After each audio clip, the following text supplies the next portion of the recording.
मैं सबसे पहले तो आपकी शख्सियत पे आते हैं। आप क्या हैं? यानी आर्मी में भी, पुलिस में भी, जर्नलिज्म में भी, कभी आप हमें सहाफ़ी लगते हैं।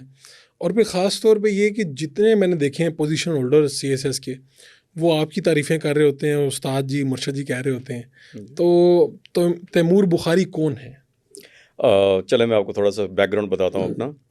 मैंने अपना स्टार्ट करियर किया मिलिट्री से, 108 लॉन्ग कोर्स से। आपको पता है कि जब हम पैदा होते हैं, मिडिल क्लास में पैदा हुए, और हमें होता है कि सबसे पहले पहले क्या कर रहे हैं, हमें फ़ौज नज़र आती है। एक यंग लड़के को क्या होगा, यूनिफॉर्म पहनेगा तो उसको बड़ा अच्छा लगेगा।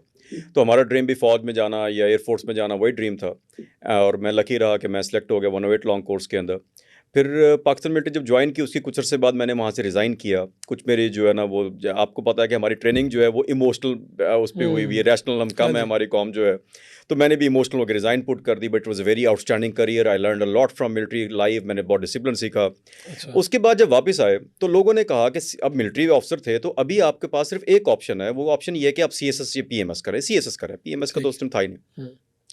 तो मैंने कहा कि मैं अप्लाई करता हूँ। जब मैंने अप्लाई करने के लिए गया तो उसकी एज जो थी वो 21 साल होती है। मिनिमम थ्रेशोल्ड जो है 21 से बिल्कुल 28 साल थी। हाँ जी। तो मेरी एज उस वक्त मिलिट्री छोड़ने के बाद भी 21 साल नहीं थी। और मुझे क्या करना पड़ता कि मुझे जो है ना तकरीबन 2 साल इंतजार करना पड़ता। तो कुछ बताने वालों ने कानों में विस्पर की, सरगोशी आई, जैसे होता है ना कि सरगोशी करते रहते हैं, पीयर प्रेशर्स होते हैं। उन्होंने कहा कि आप यूं कीजिए कि आप जो है 1 पेपर टेस्ट होते हैं पीपीएससी के, तो आप वो देना शुरू कर दीजिए। तो वो अगर आप देंगे तो आपकी प्रिपरेशन हो जाएगी, थोड़ा सा ग्राउंड बन जाएगा।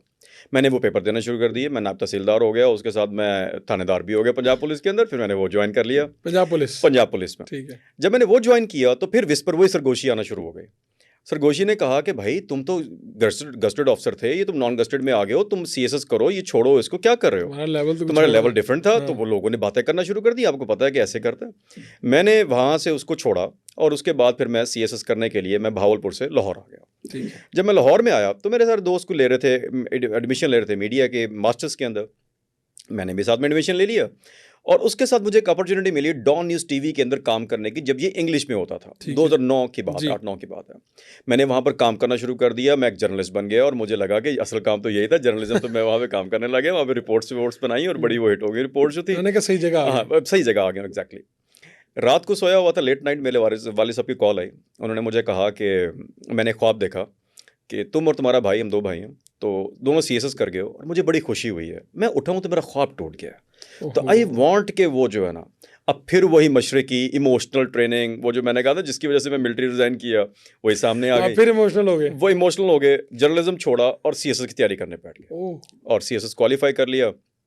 सीएसएस क्वालिफाई किया तो मेरी एलोकेशन होगी Pakistan audit and account service में, 38th कॉमन ट्रेनिंग प्रोग्राम 2009 में क्वालिफाई किया। जब वो करने लगे, ट्रेनिंग करने लगे, तो फिर वही सरगोशियाँ। आपको पता है कि साथ वाले आपको जीने नहीं देते। कहीं पे आप चले जाए, जितना मर्जी आप कामयाब हो जाएं, ये आपको आपका। लोग बताने वाले होंगे कि आप कामयाब नहीं हैं। हाँ, और कामयाबी वो है। कामयाबी वो है जो आगे नजर आ रही है।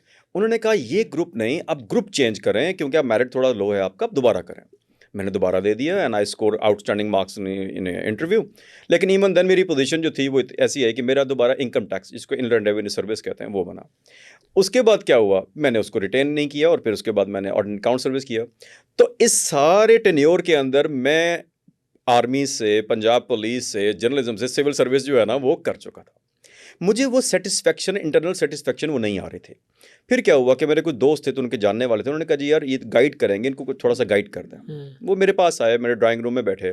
वहाँ से असल कहानी स्टार्ट होती है। ये किस साल की बात है? ये है 2016-17 की बात है, 16-17 और की बात। आप वो अपनी सारा सिविल कुछ कर सर्विस चुका। छोड़ चुके हैं? नहीं, अभी नहीं छोड़ चुका। अभी मैं अभी उसके में, हाँ, काम कर रहे मैं हैं काम उसमें? कर रहा हूँ उसके ठीक है। साथ। मैंने पढ़ाना शुरू किया। जब मैंने पढ़ाना शुरू किया तो वो जो मेरे पास आए उस मेरे ड्राइंग रूम के अंदर, वो सारे के सारे हो गए। कितने बचे थे? वो कुछ 4 एक बच्चे थे, वो सारे के सारे हो चारों गए। के चारों जो मशला लेने आए हैं, सारे सारे के सीएसपी सारे हो हो गए गए, हैं। सारे के सारे हो गए। उसके बाद मैं उस ड्राइंग रूम से उठकर लाउंज में आया। ठीक उस है। लाउंज में भी जितने लोग आए वो भी सारे के सारे हो गए। अच्छा। उसके बाद वो रश बढ़ना शुरू हो गया। आपको पता है वर्ड ऑफ माउथ चलना शुरू हो गया, सोशल मीडिया। उन्होंने कहा जी ये हो रहा है। फिर वहाँ से जर्नी स्टार्ट हुआ। तो वहाँ पर जाकर मुझे एहसास हुआ, उसमें से चंद ऐसे लोग आए जिनको मैं समझता हूँ कि that is crown on me, कि मेरा जो क्राउन है, या मैं जो अपना समझता हूँ कि मेरा जो सबसे बड़ी अचीवमेंट है, वो लाइफ में बिल्कुल अपने ब्लाइंड एंड के ऊपर थे। उनके सामने बिल्कुल अंधेरा था, उनकी टनल की कोई दूसरी तरफ लाइट नहीं थी। उनकी जो ज़िंदगी थी वो बादलों में घिरी हुई थी। अंग्रेज़ी के बादल जो होते हैं, अंडर द क्लाउड थी। तो उनकी ज़िंदगी में मैंने जब चेंज लाया और उनकी ज़िंदगी जब चेंज हुई, तो तब मुझे पता चला कि असल कंटेंटमेंट जो इत्मीनान था वो लोगों की ज़िंदगी में तब्दीली लाने का था। तो वहाँ से जो है मैंने अपना सारा चेंज कर दिया। और यानी अभी कितने सालों बाद जाके इतनी खाक छानने के बाद हर जी जगह जगह की आपको एहसास हुआ कि ये थी मेरी ज़िंदगी। एग्जैक्टली